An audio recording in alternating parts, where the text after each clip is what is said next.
deal. And now we've got Major Fecteau in from the Kennedy School, Harvard Kennedy School. How are you, Major?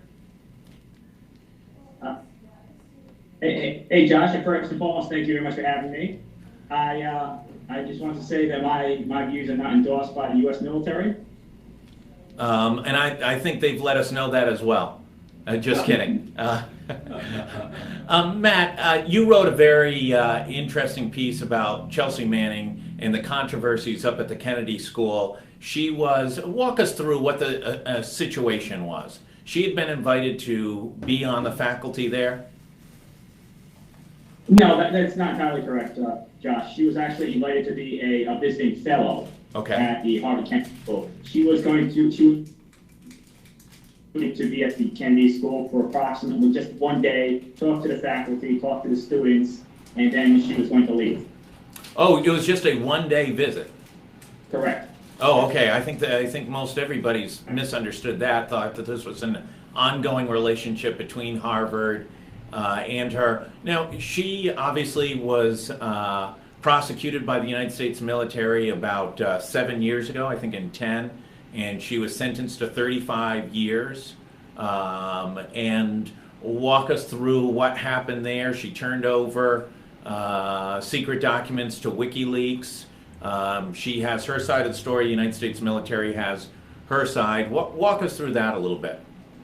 She turned over approximately 750,000 to a million cables, sensitive cables, confidential, classified information to WikiLeaks, and she was actually sentenced to 35 years. President Obama commuted the sentence, and she was actually released, I think it was this year. And obviously all of us remember being in the WikiLeaks. I was actually in one of those WikiLeaks. We won't get into it now. I can tell you off air as to the nature of that. But obviously this was a huge controversy, not only relating to how a member of the United States military was handling secret documents, but also the impact it had on the United States and its relationship with its allies, because these documents disclosed lots of salacious, shall we say, episodes between the United States and other countries. I agree. What you did, you pretty much summed it up pretty well. The reality is, on the foreign stage, the United States deals with a lot of corrupt regimes. And we've known that, everyone's known that for a long time, but these cables actually expose that. Furthermore, the argument is that because these cables were released and it had a U.S. stamp of this is true on it, it actually sparked the Arab Spring. Now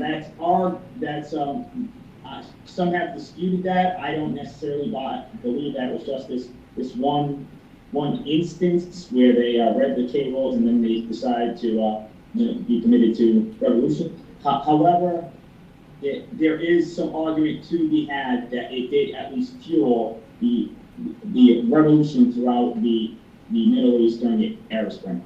And you're talking about the uprisings in Egypt and other Egypt and other countries that historically had been, for the most part, Western allies, and now and had very stable, often dictatorial, should we say, governments, but are now in some level and continue to be over the last 5, 6, 7 years disruptive governments.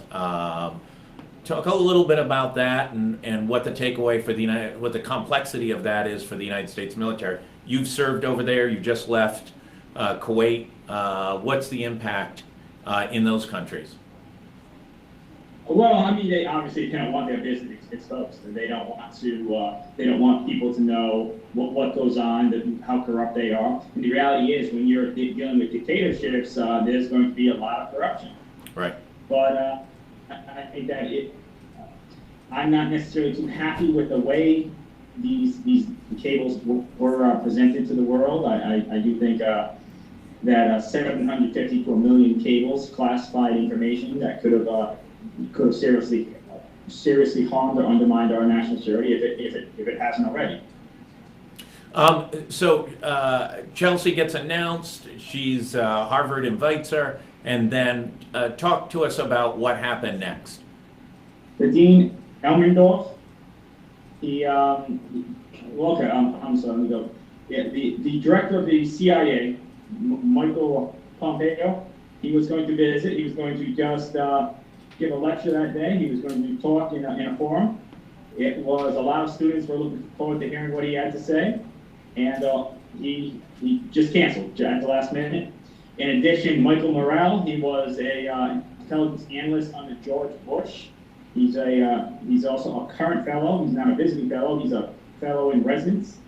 He also he resigned that day as well. And he's left Harvard. He's ended his relationship with the Kennedy School, correct?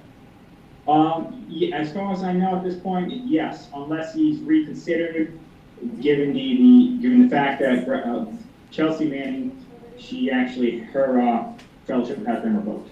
So Chelsea Manning gets invited. Key members, former members of the CIA, were already visiting members of the faculty. Pompeo was scheduled to speak, and now Kennedy School has none of the three, correct? They're all gone. At this point in time, that is correct. From my understanding, they might be reconsidering this, but we will find out. And what's the mood up there? I mean, you're now a student up there after your service in the United States military.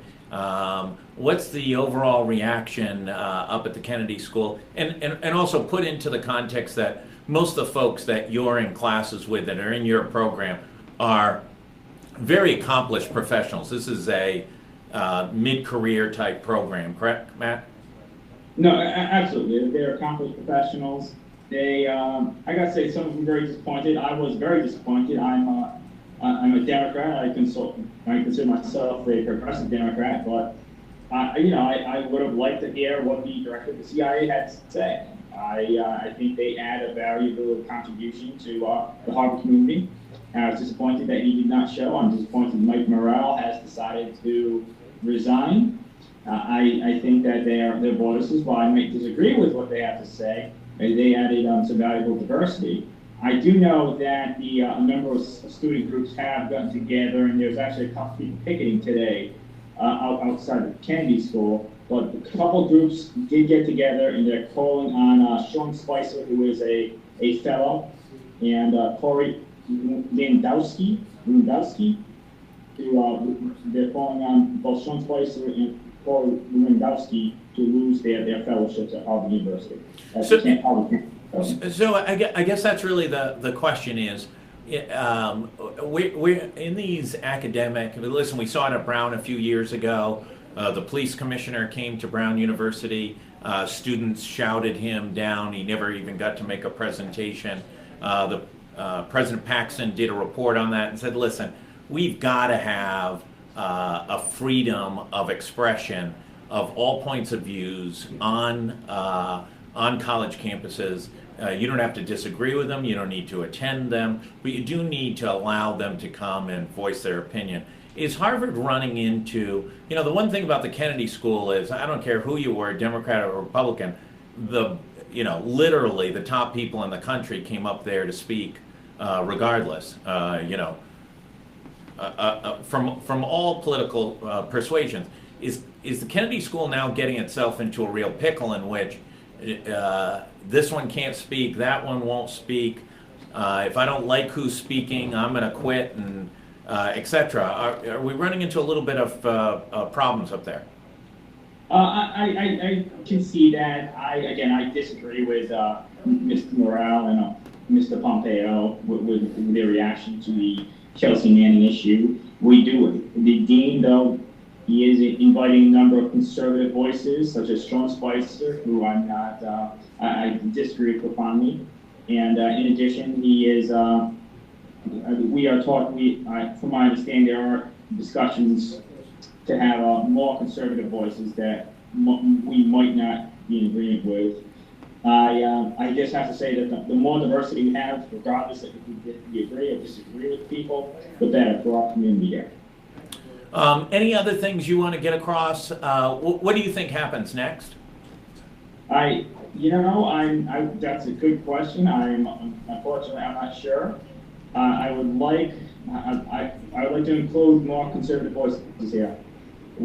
That's what I would like to see happen next. I'm not sure what's going to happen with Chelsea Manning. I understand she's particularly upset over the issue. I'm not sure if Michael Morale is going to reconsider. I've heard he may reconsider. May reconsider becoming a resident fellow here at Harvard.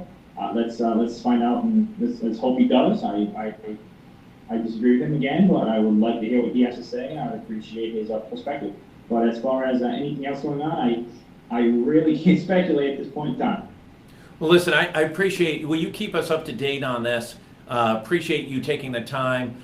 We wanted to get you in on Business Monday and get your perspective on this. This has been such a dynamic issue over the last couple days. Obviously, what's going on at major colleges and universities around the country is important news, and it sets the tone. Obviously, this is another expression of some of the political divisiveness that's taking place in the United States today. So, Matt, thanks so much for tuning in and joining us via Skype from the Kennedy School at Harvard. Appreciate it, and keep us up to date. Thank you very much for having me, John.